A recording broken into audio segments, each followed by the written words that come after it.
Llamo vuestra atención a Hebreos capítulo 5 y versículo 7. Leamos ese texto, por favor. El escritor de la carta a los Hebreos habla de una persona, le llama Cristo. Segundo, habla de un tiempo en que Cristo estaba viviendo entre los hombres y Cristo en los días de su carne. En tercer lugar, nos habla de una experiencia, cita una experiencia de Cristo. En ese tiempo, en los días de su carne, oró a Dios con gran clamor y lágrimas. La oración se dirigía a alguien que tenía capacidad para librarle de la muerte. Y la afirmación final es también sorprendente. Y fue oído. ¿Por qué? A causa de su temor reverente. No tiene desperdicio el versículo, ¿verdad? Es de una precisión fantástica. Claro, es inspirado por Dios, de una precisión formidable, pero al mismo tiempo de una sencillez pasmosa. Está perfectamente definido qué es lo que el autor de la carta a los Hebreos tenía en mente. No hay duda alguna que el cumplimiento de esa experiencia en relación con Cristo solo pudo producirse en un tiempo y en un lugar, que es Getsemaní. Ahí tenemos la dimensión de la experiencia de Cristo en el huerto de Getsemaní. Getsemaní es grande por muchos motivos. En primer lugar, Getsemaní es grande por la grandeza de la persona que agoniza en Getsemaní. Nos dice el escritor de la carta a los Hebreos que Cristo, esa palabra, el ungido de Dios, el enviado de Dios, el Salvador del mundo, el Cristo de Dios. Hemos estado considerando la grandeza de la persona divino-humana de Jesucristo. De manera que quien entra en el huerto de Getsemaní es alguien que está en igualdad con el Padre, en el seno de la deidad.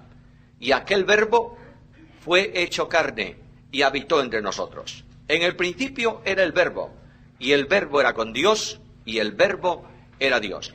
Por tanto, quien entra en Getsemaní es Dios manifestado en carne. Además de esto, quien entra en Getsemaní, al que entra en Getsemaní, se le llama Dios en muchos lugares de la Biblia. Recordáis que ayer mencionaba aquel texto de Romanos capítulo 9, versículo 5, en el cual Pablo dice categóricamente, el cual es Dios bendito sobre todas las cosas. Además de esto, el apóstol Pablo en la carta a los Colosenses nos dice que toda la creación obedece a un propósito suyo y que la creación total fue hecha en Él, por Él y para Él. De manera que quien entra en Getsemaní es el admirable Emmanuel, Dios con nosotros. La grandeza de la persona no tiene lugar a duda, ¿verdad? Es incuestionablemente grande porque es Dios. En segundo lugar, quien agoniza en Getsemaní es también un hombre. La Biblia enfatiza tanto la deidad como la humanidad de Jesucristo. Es notable ver que en el prólogo del Evangelio de Juan el equilibrio es perfecto. Quien es Dios creador es también hombre perfecto. Aquel verbo fue hecho carne y habitó entre nosotros. La mejor evidencia, o una de las evidencias de su humanidad, es el alma humana de Jesús, la parte íntima de la intimidad del ser humano de Jesucristo. Cuando Cristo entra en Getsemaní, rodeado, acompañado de los discípulos, cuando deja a un grupo de ellos en un lugar del huerto e introduce más próximamente a él a otros tres, el Señor le dice a los discípulos, mi alma está muy triste hasta la muerte. La necesidad humana es psicológica del hombre, Jesús de Nazaret, necesita el apoyo y la compañía de sus amigos. Cuando una persona está en un momento de crisis, de dificultad, de debilidad, de lo que sea, automáticamente busca la compañía de otros, que le ayuden, que le consuelen. Es la misma experiencia, por ejemplo, de Job. Job está rodeado de problemas, de angustia. ¿Quiénes vienen a consolar a Job? Sus amigos. Aunque no lo hayan hecho bien, vinieron a consolarlo. No hay nadie que no necesite un amigo. Y dice la Escritura que hay a veces amigos más próximos que los mismos hermanos. En la Iglesia de Cristo, los creyentes debiéramos encontrar permanentemente ayuda en nuestros hermanos. Son algo más que nuestros amigos, son hermanos espirituales. No todos tenemos la obligación de ser amigos en el sentido de una relación de intimidad. Dentro del mismo círculo de los apóstoles había tres. que tenían unas características especiales y siempre estaban juntos. Pero eso no significa que no fuesen todos hermanos y no significa que no tuviesen todos comunión. Lo que ocurre es que dentro de la organización humana, que comprende también a los creyentes, podemos seleccionar amigos con los que tenemos una relación de intimidad mayor. Lo que no puede haber o no debe haber en la Iglesia de Cristo, por supuesto, son enemigos, y en segundo lugar, no debe haber nadie despreocupado de su hermano. Cuando entramos en el análisis de lo que ocurre en Getsemaní, hablamos de agonía, de una lucha en el interior del alma, en el interior de la misma esencia de la personalidad. Nadie puede llegar a comprender esta dimensión, sino aquel que agoniza. Pero tenemos una referencia aquí a lo que ocurrió, y es necesario detenernos en ella. En la Biblia aparecen momentos de angustia crítica para grandes hombres de Dios. La Biblia presenta a por lo menos 2 grandes hombres en el Antiguo Testamento en la experiencia de una angustia depresiva. Uno de ellos es el profeta Elías. ¿Conocéis la historia de Elías? Elías llega a un momento de angustia tal en la vitalidad íntima de su ser, que Elías se echa debajo de un árbol y que dice: quiero morirme. No lo expresa con esas palabras, pero la intención de Elías es esta. ¿Cómo está Elías en ese momento pasando una experiencia de profunda depresión? Y cuando el Señor Dios del cielo viene junto a Elías, le recomienda la medicina natural para una depresión. ¿Sabéis cuál es? En primer lugar, alimento, comida. ¿El deprimido qué es? ¿Qué le pasa al deprimido? No quiere comer. Está deprimido. En segundo lugar, le recomienda vacaciones. 40 días de camino hasta el monte de Dios. Y no le dice nada. El Señor no dijo a Elías: Elías, tú eres un creyente de segunda dimensión. Tú eres un paria de la vida. Tú tienes problemas íntimos. Tu estado viene a consecuencia de tu pecado. No le dice nada de eso. Guarda silencio, porque aquel hombre está pasando por una crisis impresionante. Y el Señor simplemente le dice: camina, camina. Y es solamente cuando llega al monte de Dios, después de 40 días, que el Señor dialoga con el deprimido Elías, que ya no está tan deprimido. Y le dice: Elías, ¿cuál es la razón de tu circunstancia? ¿Por qué motivo estás así? Y Elías responde al Señor: mira, Señor, es que solamente he quedado yo, profeta de Jehová, y me buscan para matarme. Luego, si me encuentran y me matan, ¿qué pasa? Te has quedado sin nadie, no tienes a nadie. El Dios de la gloria responde a Elías diciéndole: ¿te llegan 7,000? Yo lo hago, Elías, no te preocupes. Pero Elías pasó por una profunda depresión. Tenéis una situación depresiva en Moisés, que está al extremo de sus fuerzas, y un día violentamente dice a Dios: si tú vas a cargar encima de mí este pueblo que no es mío, que es tuyo, lo mejor que puedes hacer es matarme. ¿Cómo está Moisés? Al límite. Por tanto, mis queridos hermanos, la experiencia demuestra que los hombres podemos llegar, los grandes cristianos pueden llegar a situaciones límites, no por pecado, sino por circunstancias o incluso por enfermedad. No hay duda alguna que muchas depresiones en cristianos son consecuencia del pecado, esto está claro. ¿Cómo estaba David? Se consumían mis huesos, ¿en qué? En mi gemir. David llegó a una situación delicadísima porque tenía un pecado sin confesar, esto está claro. Pero de la misma manera que puede un cristiano honesto tener un cáncer de estómago, estoy hablando de una cosa muy, muy fuerte, puede tener un problema psicológico en su mente. ¿Por qué motivo a veces se dice que un creyente que es creyente no puede tener una depresión? Por un platonismo malentendido. La filosofía platónica habla de cuerpo, donde radican todas las maldades, y de espíritu o de alma, que desea ser liberada del cuerpo, donde está bien. Por tanto, la enfermedad solamente puede atacar la parte mala. Pero la ciencia médica de nuestros días nos enseña que de igual manera que se avería el páncreas o que tenemos unas cataratas en los ojos, podemos tener un problema psicológico enfermo, de enfermedad, que necesita restauración y que se manifiesta de muchas formas, entre otras maneras, por medio de la depresión, o se evidencia en la depresión. Cristo entra a una situación de experiencia humana que comprende estos límites, porque dice que la angustia que le rodea le conduce, ¿a dónde? A la muerte. Estoy muy triste hasta la muerte. No estaba refiriéndose el Señor a la muerte de la cruz. Él lo había asumido. ¿O no le dijo a los discípulos, pongo mi rostro duro para ir a Jerusalén?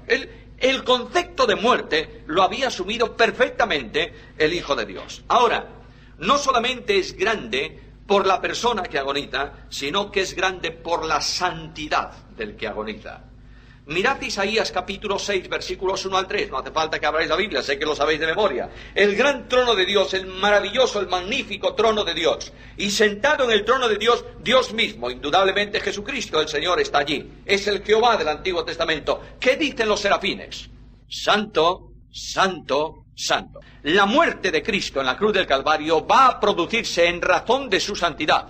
En el Salmo 22 se dice, cuando comienza el Salmo diciendo, Dios mío, ¿por qué me has abandonado? Un poco más abajo dice, pero tú eres santo. A causa de la santidad de Dios había que responsabilizar a Jesucristo del pecado del mundo, para que pudiese, mediante su muerte, abrir ese camino, que Él dice, yo soy el camino, la verdad y la vida. Pero esa santidad me produce a mí una comprensión de la agonía de Getsemaní que escapa indudablemente de nuestra mente, pero me lleva a una sintonía impresionante con aquel que agoniza. Porque Jesús no solamente no tuvo pecado, Jesús no podía pecar. No hizo él maldad, ni hubo engaño en su boca. Es más, cuando se enfrentó a los fariseos, le dijo un día, a ver, ¿quién de vosotros me redarguye? No dijo quién me acusa. De pecado le acusó todo el mundo. A Cristo le llamaron demonio. Y le dijeron que tenía un pacto con Belcebú, ¿o no? Muy bien, acusaciones, todas las que quieras. Mira, el deporte de la acusación es propio del hombre. Pero Cristo dice, ¿quién de vosotros me redarguye? Me hace sentir pecado. ¿Quién? Nadie, porque nunca hizo maldad, ni hubo engaño en su boca. Ahora, la angustia de Getsemaní tiene que ver con el pecado del hombre. En Isaías 53 dice, mas Jehová cargó en él el pecado de todos nosotros. Cuando el Hijo de Dios accede a la cruz, cuando es clavado en el madero, cuando es levantado entre el cielo y la tierra, ya Dios había cargado sobre él el pecado del mundo. A veces se pregunta, ¿cuándo recibió Cristo la deuda del pecado? ¿Cuándo se le exigió al Señor la responsabilidad penal por el pecado del mundo? ¿Cuándo? ¿En qué momento de la cruz? Antes de subir a la cruz. ¿Quién lo dice? Lo dice Pedro. Mirad primera carta de Pedro, capítulo 2, versículo 24. El cual llevó a sí mismo nuestros pecados sobre el madero. Luego, cuando el Hijo de Dios sube al madero de la cruz, es el reo que Dios ha establecido para el pecado del mundo. Cuando el animal iba a ser sacrificado, primeramente, recordáis que antes lo mencionamos, el sacerdote ponía las manos sobre la víctima. Luego, de alguna forma, simbólicamente, por supuesto, aquel animal no tenía nada que ver, es un animal, pero es el símbolo del Cordero de Dios. Aquel animal portaba, antes de ser sacrificado, el pecado, ¿no es esto? Y era ejecutado en sustitución simbólica de aquellos que merecían la muerte o que tenían la responsabilidad penal por el pecado. Ahora, ¿cuál es la dimensión de la agonía de Getsemaní? Mirad, recordad un poquito cómo se produce Getsemaní. El Señor está enseñando en el aposento alto a los discípulos.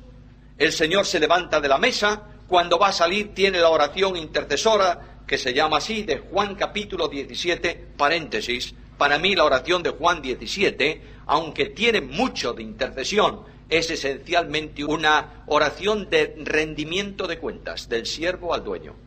Cuando Cristo comienza la oración, ¿qué dice? Padre, he acabado la obra que me diste que hicieras. Mira, observa. Lo que tú me pediste está hecho.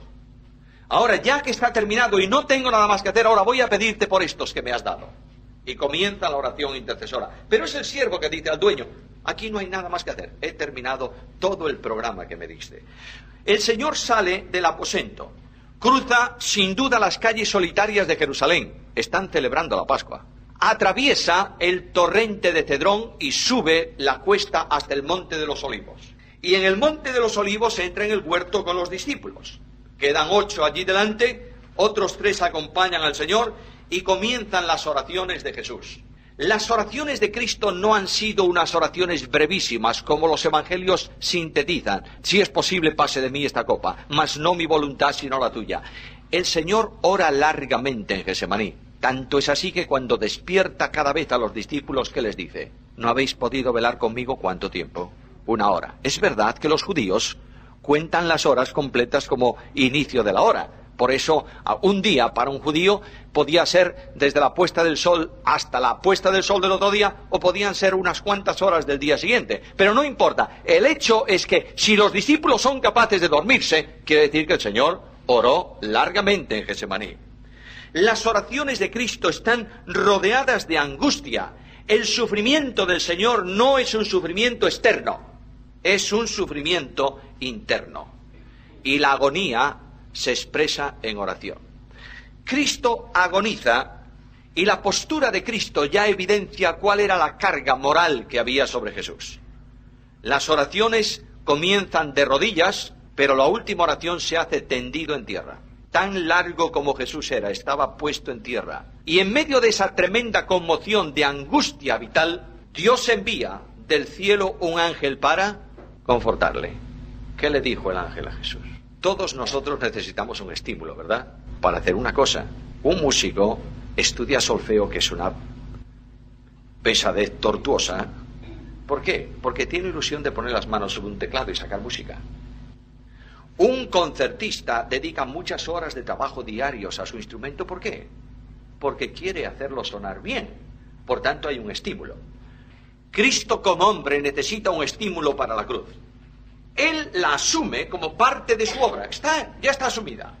Pero el hecho de entregar la vida voluntariamente exige necesariamente un estímulo desde el plano de su humanidad, ¿verdad? El Padre Celestial le envía un ángel para fortalecerlo o confortarlo. No sabemos qué le dijo, pero Hebreos dice que por el gozo puesto delante de él sufrió la cruz.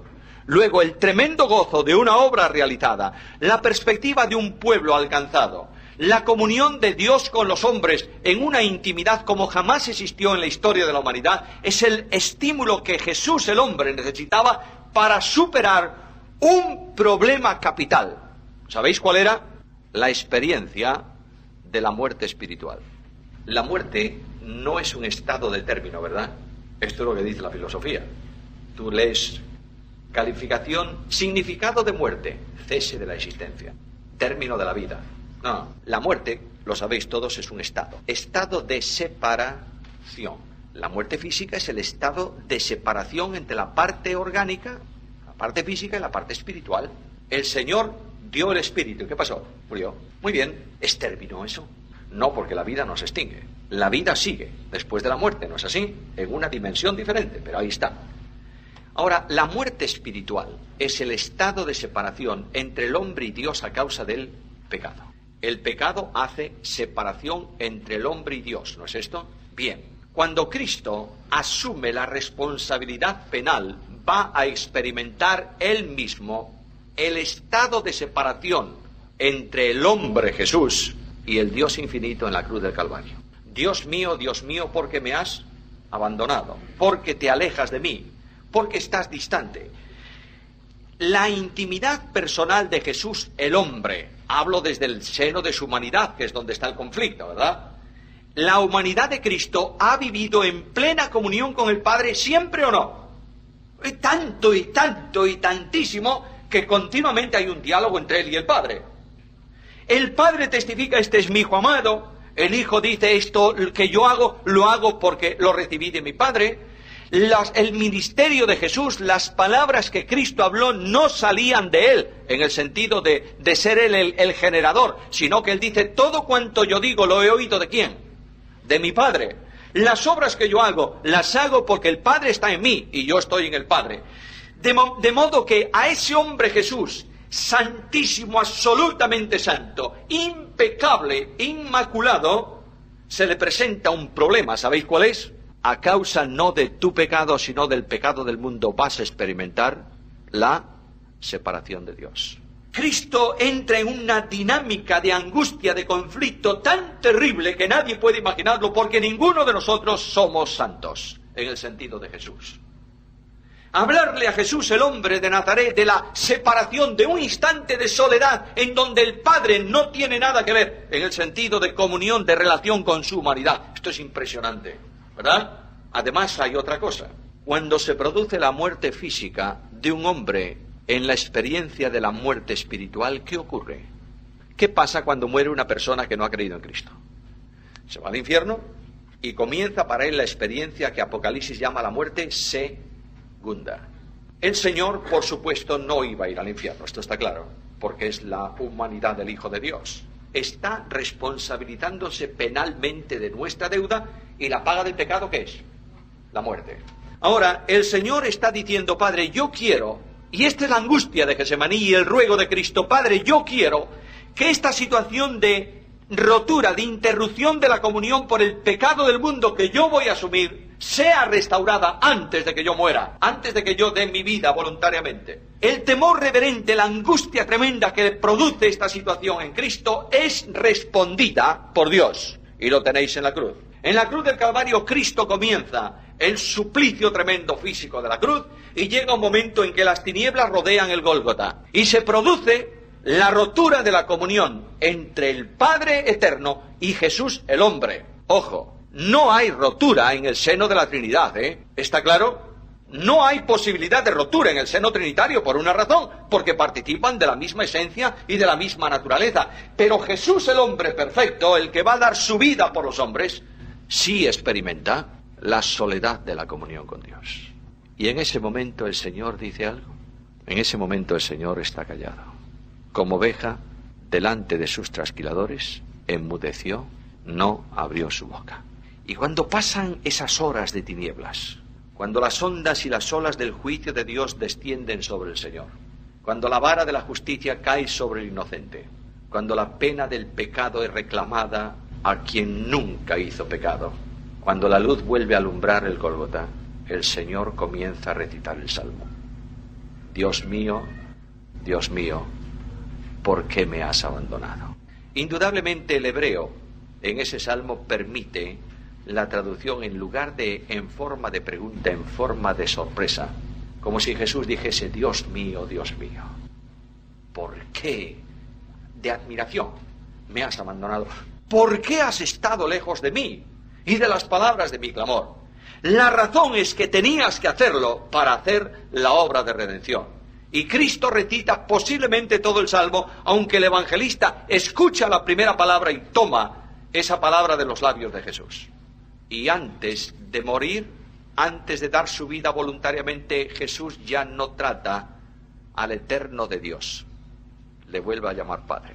Padre, en tus manos encomiendo mi espíritu. La comunión se había restaurado. Dios da por realizada la obra de la cruz en una sustitución perfecta.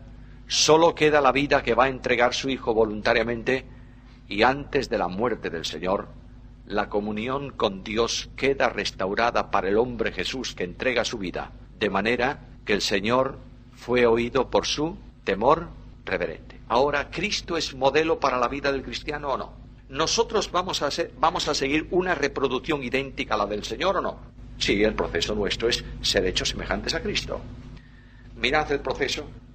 Primeramente, hay la experiencia de la separación con Dios, experiencia de la muerte espiritual. Segundo, la restauración de la comunión, ya ha sido restaurada, ya vuelve a haber la relación de siempre. Luego está la muerte física del Señor, en tus manos encomiendo mi espíritu, y luego se produce la resurrección física, digamos así, del Señor. El cuerpo ya no está en el sepulcro. Esta es nuestra experiencia de vida, ¿o no? Segundo punto es restauración. Cuando el Señor, después de las horas de tinieblas, vuelve a relacionarse con el Padre sin la interrupción. Ahora, el proceso de salvación es este. Nosotros estamos muertos en delitos y pecados, ¿no es esto?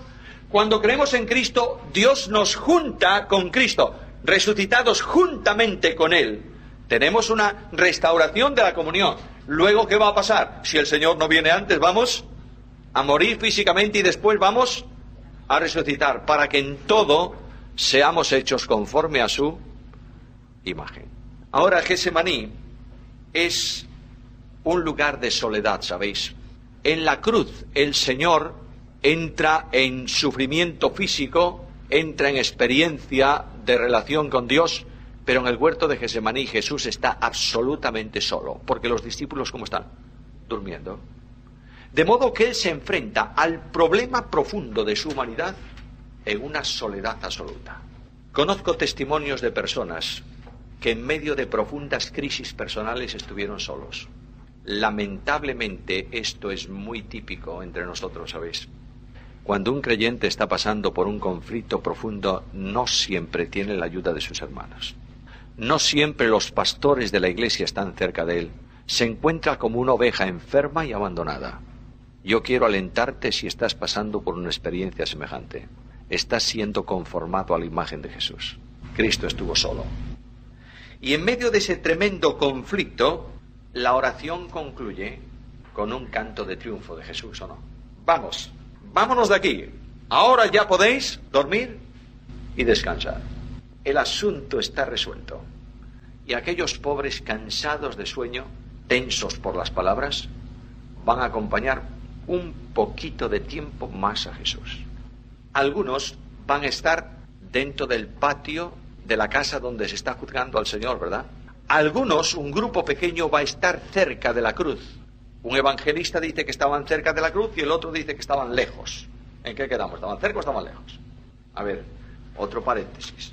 El grupo entre los que estaban Juan y la madre del Señor y aquellos que habían venido, nos dice que estaban cerca de la cruz. Y el otro evangelista dice, estaban lejos mirando. ¿Cómo es eso? No, el mismo grupo. El mismo grupo. Para uno está cerca, para otro lejos. Es que en la crucifixión, especialmente en la crucifixión de Cristo, se produce un acontecimiento singular que impacta a la gente. Y en las horas de tinieblas, los soldados romanos con toda seguridad distanciaron de la cruz a las personas que estaban allí. Por tanto, estaban lejos en el sentido de que no podían acercarse más a la cruz, pero estuvieron permanentemente al lado de la cruz. Tan cerca que el crucificado dialogó con su madre y con su discípulo. El Señor estuvo rodeado siempre de los fieles que le siguieron hasta la cruz. Y Cristo nos dice esta mañana a cada uno de nosotros, venid, ¿qué? En pos de mí. Dios no nos está llamando a seguir a un glorioso rey, de momento. Nos está llamando a seguir las huellas de un crucificado. De ahí que Pablo diga, ya no vivo yo, estoy crucificado con Cristo. Es el seguimiento propio del discípulo del Señor, ¿sabéis? Es este el seguimiento, no es otro. No es el seguimiento de la grandeza en el reino, es el seguimiento del sufrimiento en la tierra. En el mundo tendréis aflicción. No esperes buenas cosas, pero espera la gloriosa compañía del Señor en medio de las pruebas. No tienes que ver a tus hermanos que no están sintonizando contigo. Puesto los ojos ¿en quién? En Jesús. La asignatura pendiente de los creyentes es el sufrimiento, ¿eh? No nos gusta. ¿Os gusta sufrir? ¿Qué va? A mí me fastidia una barbaridad. Pero tenemos que aprender a sufrir. No puedes entender a Cristo, el desprecio de Cristo no lo puedes entender si no hay alguien que te desprecie a ti. ¿Está claro o no está claro? No lo llegas a entender. No. Tienes que sintonizar con un desprecio singular en tu vida y en la vida de servicio, en el ministerio.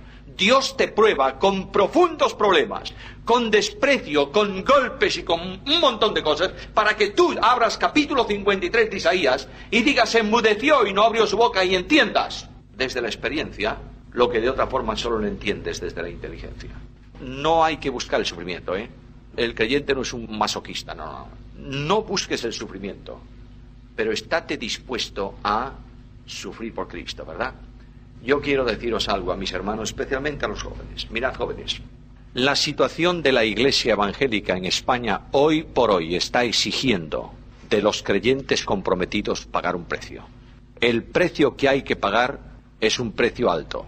Supone que te apunten con el dedo, que te marginen de ciertos círculos y que te acusen de lo que no eres. Pero lo que tienes que tener muy claro es que tú no estás llamado a seguir a los hombres, estás llamado a seguir a Jesús. Que tú no estás llamado a seguir la historia de la Iglesia, sino a seguir los pasos del crucificado. Que tú tienes que acudir a la Escritura y cuando la Biblia dice blanco, es blanco, no es gris, es blanco.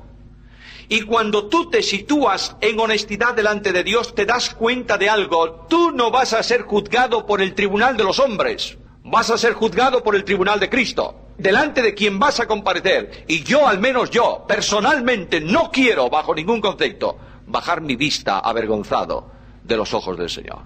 Aunque el mundo me rechace, y aunque tenga que morir solo en un monte, me da lo mismo. Necesitamos un cuerpo de iglesia honesto, que diga delante del Señor, aquí estoy, Señor, no importa para qué. ¿Qué quieres que haga? Y sigue las huellas de Cristo, por favor.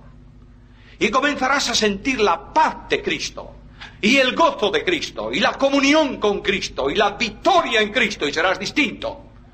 Estamos viviendo en iglesias frustrantes y fracasadas, porque no viven a Cristo. Perdonadme, pero esta es la realidad. Estamos viviendo en un sistema donde los hombres comprometidos con la obra miran lo que puede ocurrir si hacen algo o dejan de hacerlo. Y tienen vergüenza y tienen miedo. Basta de esto, por favor, basta. Necesitamos una iglesia renovada por jóvenes que digan, quiero vivir a Cristo, no importa lo que, de la manera que sea. Y sólo así estarás viviendo el resultado de Getsemaní. Sólo así. Sólo así. Y el sufrimiento de Cristo concluye en la cruz, ¿verdad? ¡Ay, la cruz! Y todo cuanto hay delante de la cruz. ¿Tú te imaginas a Cristo en el pretorio? Ya no hablemos de los golpes que le dieron en casa de Anás o de Caifás. ¿Ya? Dejémoslo pasar. La Biblia dice que los judíos podían golpear a un hombre por un delito, ¿cuántas veces? 39 veces. Los golpes se le daban habitualmente en la sinagoga, 40 menos 1. Y el presidente de la sinagoga contaba. Terminó. Los romanos golpeaban lo que les daba la gana. Y un romano de la guardia del gobernador, al que el gobernador le decía, examíname a este hombre, porque se rebela contra el César. ¿Tú sabes lo que hacía el soldado romano? Daba hasta cansarse. A Cristo lo doblaron como era habitual, sobre una columna. Esto era lo normal. Inclinaban al hombre que iba a ser golpeado con el pecho sobre una columna baja. Le ataban las manos por la parte delantera. Esto es como hacían. Esta es la historia romana. Y un soldado de un lado y un soldado del otro, con un látigo romano, que era un látigo de cuerdas al que se le ataban plomo o se le ataban huesos de animales, golpeaban hasta que las costillas aparecían por encima de la piel. ¿Lo veis? Y algunos no aguantaban el tormento. Así fue examinado Jesús. Y la burla de los soldados poniéndole una corona de espinas. Y la presentación de Pilato de aquel que no era ni aparentemente un hombre, sangrante y deshecho, delante del pueblo. Y luego el camino de la cruz. Y luego el momento de la crucifixión. Los romanos habían descubierto un tormento impresionante, porque duraba muchas horas, ¿sabéis? El reo era acostado sobre el madero y no se le clavaba por aquí. Un clavo aquí puede rasgar toda una mano. El clavo se metía por aquí, entre estos dos huesos, de manera que no se desgarraba, ¿entendéis? De ahí que diga también la Biblia, no se quebró ningún hueso. Y esos especialistas hincaban el hierro y cortaban el nervio de la mano. Y el dolor era impresionante. Y luego pasaba el tiempo. Y como el cuerpo no estaba estirado, sino que el soporte de donde estaban clavados los pies era de menor longitud que la altura del cuerpo, el reo quedaba colgado normalmente de los brazos y los músculos del pecho se contraían, sufrían espasmos y no podía respirar. De modo que para respirar tenía que levantarse con los pies. Y así morían muchos asfixiados.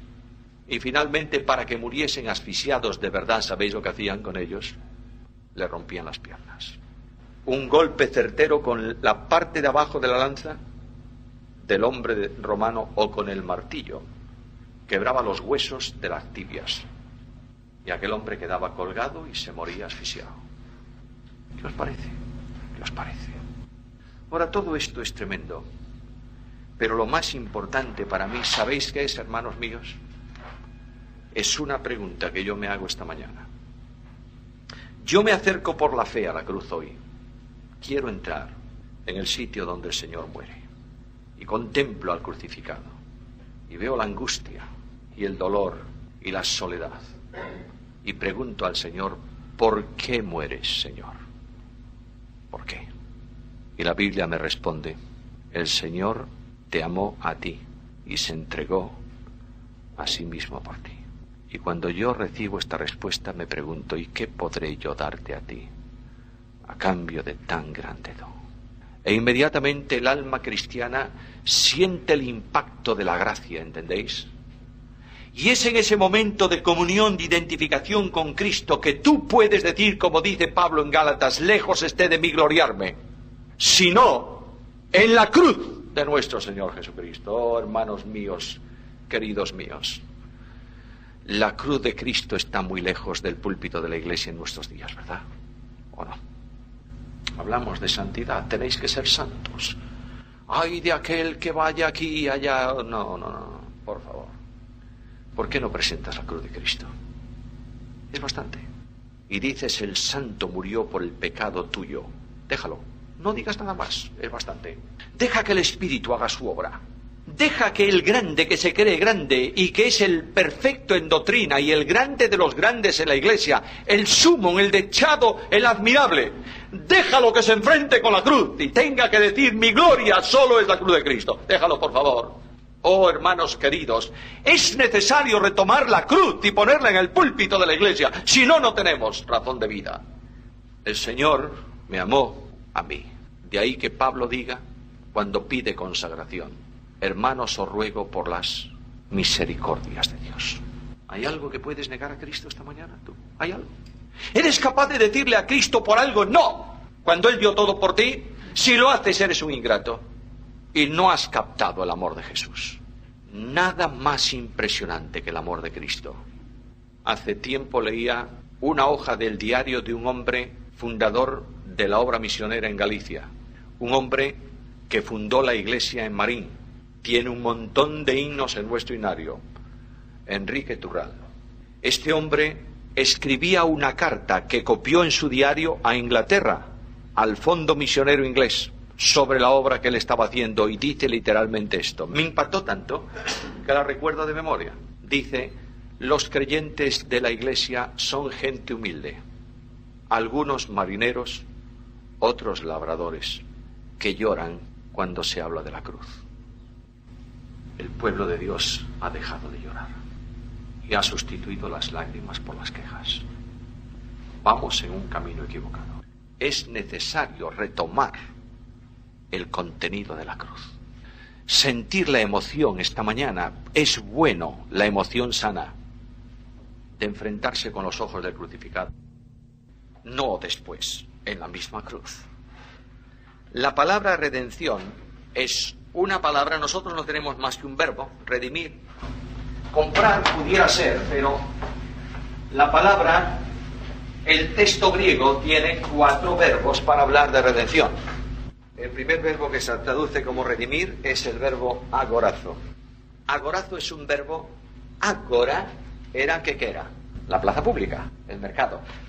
Tú ibas a comprar y comprabas un objeto en el mercado, habías hecho un acto de agorazo, de comprar, de pagar un precio por algo.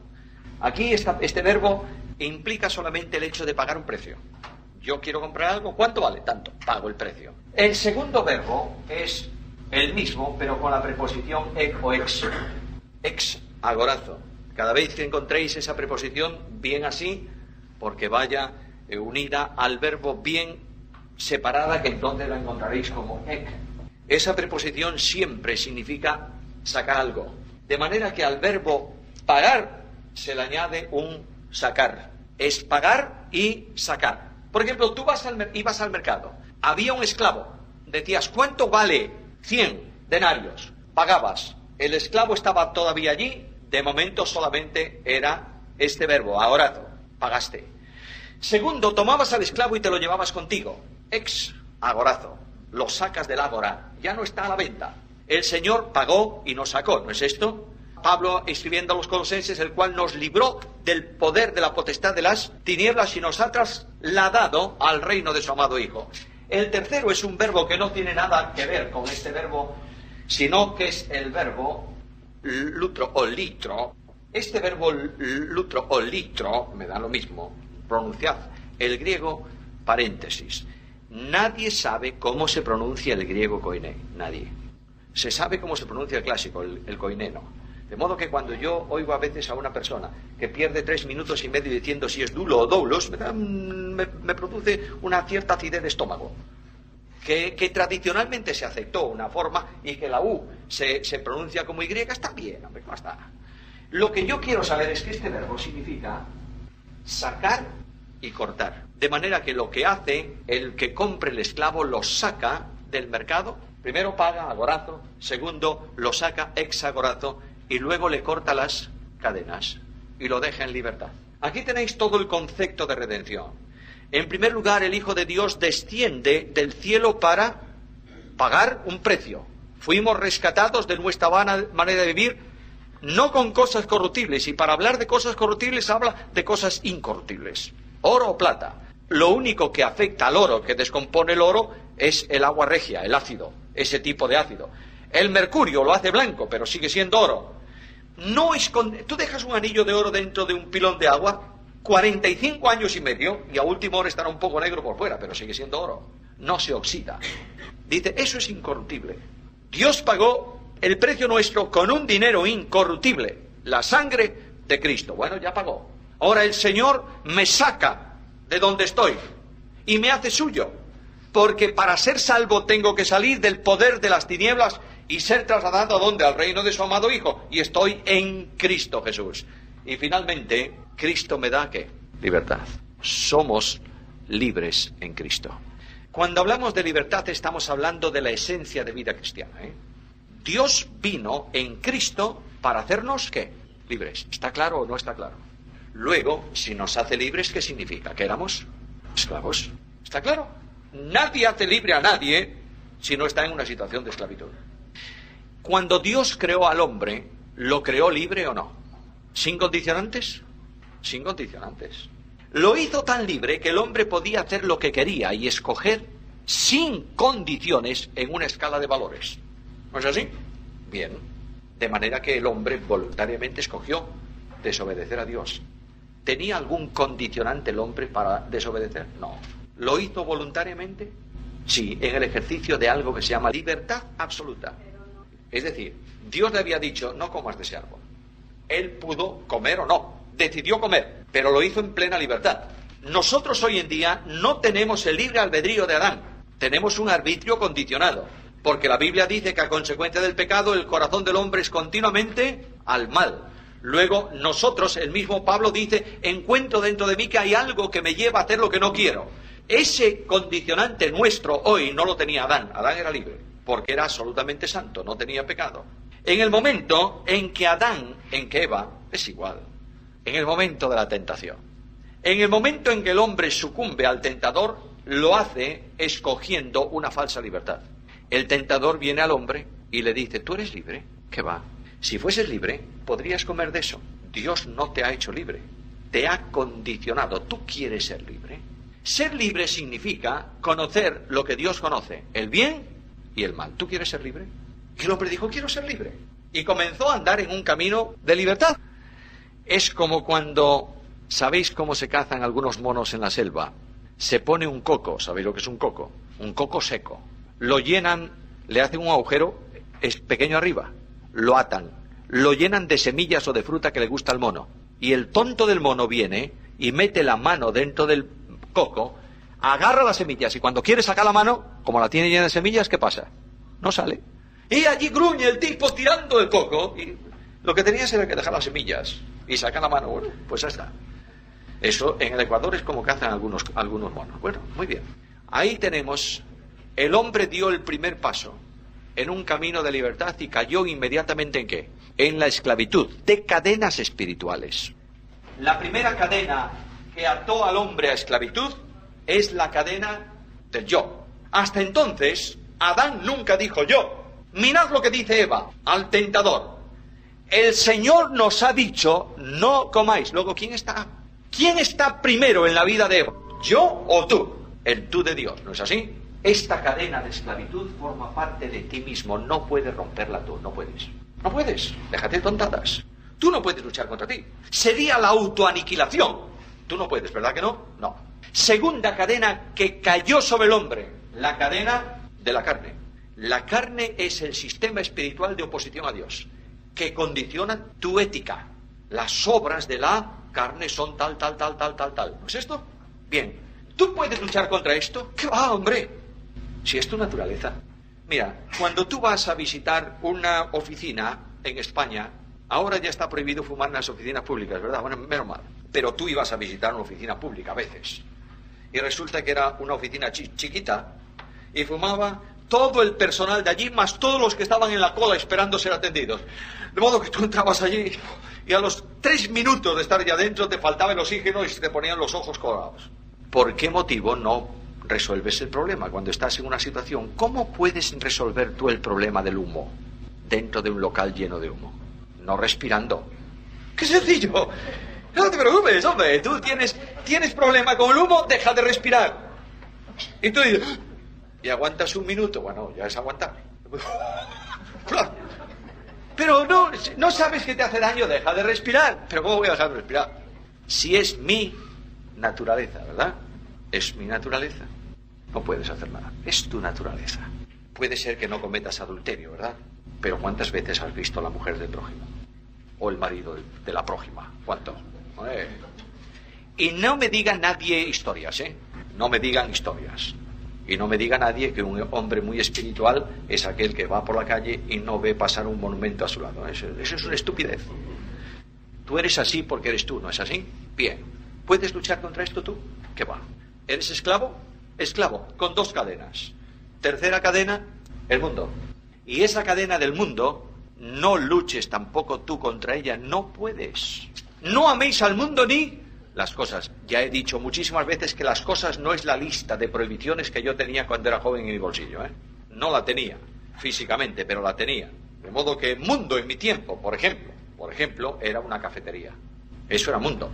Por tanto, si te verían entrar en una cafetería, estabas entrando en él. Entonces, ¿cómo es la santidad desde esa óptica? Pues no comas, no toques, no gustes, no uses Colosenses 2, ¿verdad? Y hacemos una lista del mundo. Y yo tenía, perdonadme, es una ilustración, ¿eh? Yo tenía una lista de cosas del mundo. En el bolsillo derecho lo que podía, en el bolsillo izquierdo lo que no. O al revés, está lo mismo. Si eres del PSOE, cámbialo. Entonces, tú tenías eso. Llegabas a tu casa y sacabas la lista de prohibiciones. Shh, no soy nada santo. Oí música del mundo, fui a una cafetería, me colé en el fútbol, abrías la lista de cosas santas y bueno, vamos bastante bien. Al otro día, hombre, ayer hice 4, hoy hice 2, voy progresando. Pero a la semana que viene hice 16, hoy yo soy un carnal. Y andabas como un pordiosero, viviendo en la angustia de la religión, hasta que descubres que mundo no son cosas físicas. Las cosas físicas son utilizadas por el mundo, sí, pero el mundo, dice Juan, que las cosas del mundo son la concupiscencia de los ojos, la concupiscencia de la carne y la soberbia de la vida. Esas son cosas del mundo porque no proceden del Padre. ¿Está claro o no? Ahora, dentro de la concupiscencia de los ojos puede estar la televisión, ¿verdad? Pero yo puedo sentarme para ver un documental de animales en la televisión, ¿o no? Claro, pero si veo un documental de animales de 2 patas haciendo animaladas, pues claro que tengo la concupiscencia de los ojos por ahí, ¿cómo no? De modo que tan cosa del mundo es el pobre televisor, que es electrónica pura, como es cosa espiritual cuando se pone un culto de evangelización ahí. Bueno, pues ahí está. Además, las cosas del mundo también pueden ser los instrumentos musicales, ¿o no? Música del mundo. Que yo sepa, solo existe una música. Es música un poco más ruidosa o un poco menos ruidosa. Más rítmica o menos rítmica. No hay instrumentos espirituales y instrumentos carnales, ¿eh? Hay músicos espirituales y músicos carnales. Eso sí. Cuando un músico con poco sentido común, el sentido común es siempre el menos común de todos los sentidos. Tú le pones a un músico con poco sentido común una batería, en la iglesia es mejor que te vayas. Sobre todo, no se te ocurra sentarte en el primer banco, porque cada vez que el tipo le pega al bombo, el estómago te entra y te sale. Bueno, y resulta que descubro que en el cielo hay más bien guitarras que órganos, porque los ángeles dicen arpas, más bien guitarra, de tipo guitarra, una arpa cortita. Hermanos queridos, la música no es del mundo, ¿verdad? No, la música es para alabar al Señor. Pero yo vuelvo a las cadenas. ¿Estamos sujetos por cadenas o no? ¿Puedes librarte? Y de pronto Cristo interviene. Y viene Jesús. Y Jesús dice algo. Si el Hijo os libertare, ¿seréis libres? No. añade, verdaderamente libres. Ahora, ese verbo, ese condicional, si elijo libertare, en el texto griego está expresado como un presente continuado, con un condicionante. Cuando el Hijo os liberta, entonces sois auténticamente libres. Viene Jesús y dice, ¿cuándo? ¿Cuándo? Os liberte, ¿no es esto? Y ahora nosotros pensamos que la libertad de Cristo es algo del pasado. Yo creí, Señor, yo he creído y cayeron mis cadenas. Cayeron mis cadenas, vi mi libertad y te seguí. Dice el himno, ¿no es esto? Bien. ¿Es verdad? Es verdad. Cuando el Hijo deja de libertarte un segundo, eres un esclavo de nuevo. No es algo del pasado, es algo permanente. La única libertad está en que Cristo aplica a tu vida la obra de la cruz, ¿o no? El apóstol Pedro habla de salvación. Elegido según la presciencia de Dios Padre en santificación del Espíritu para obedecer, ¿y qué? Y ser rociados, ¿con qué? Con la sangre de Cristo. ¿Cuándo? Permanentemente. Para limpieza, para santificación, para todo, para esperanza, para todo. Mira, Cristo aplica el potencial de la cruz al yo. Con Cristo estoy juntamente crucificado y ya no vivo yo. Entonces este yo tremendo, arrogante, ¿quién es el mejor hombre del mundo? Yo. Y el mejor predicador de la tierra, yo. Y el que menos se lo escucha en la iglesia, a mí. Ese yo automáticamente queda sustituido por el tú de Cristo, ¿verdad? Y entonces tú dices, ya no, ¿quién te va a ofender a ti? Si ya no estás tú. ¿Quién? Nadie. ¿Quién te va a molestar? Nadie. El problema no es ya tuyo, es de Cristo. Y tú remites tu causa ¿a quién? A Cristo. Segundo, la carne. La carne. Los que están bautizados en Cristo, o los que están revestidos de Cristo, han crucificado la carne con sus pasiones y deseos. Luego la cruz provee de liberación para la segunda cadena de la carne. Sí, Señor. Y por último, el mundo. Lejos esté de mí gloriarme, sino en la cruz de nuestro Señor Jesucristo, por quien el mundo me es crucificado a mí y yo al mundo. ¿Sabes cuándo eres libre? Cuando vives, Filipenses 1:21, solo así. ¿Qué dice Filipenses 1:21? Para mí, el vivir es Cristo, solo.